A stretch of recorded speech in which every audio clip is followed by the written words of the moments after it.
Við erum hér með dæmi 16 úr æfingu 4.1 og ætlum að finna gildið á x.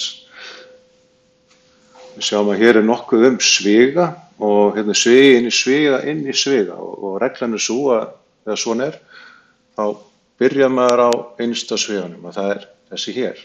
Allt annað verður óbreytt til að byrja með. Þannig að við erum með x hérna fyrir utan, 2 x mínus svigi 2 og nú erum við komin að þessu sviga sem við ætlum að byrja á að fella út og höfum í huga að þessi mínus hérna hefur áhrif á það hvernig við fellum yfir svigan. Hann breytir samt formerkjunum inn í honum, þannig að við munum fá út úr honum mínus 2 og mínus 2x. Þá erum við búin að fella út þennan svigan eigum 2 eftir. Hugsum þetta á sama hátt, 1 svigi í einu,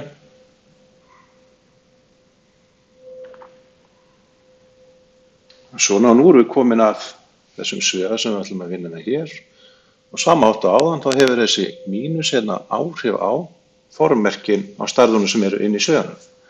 Þannig að þetta mun falla út eftir hann þetta er hátt, þá fæ ég mínus 2 pluss 2 pluss 2x og svona.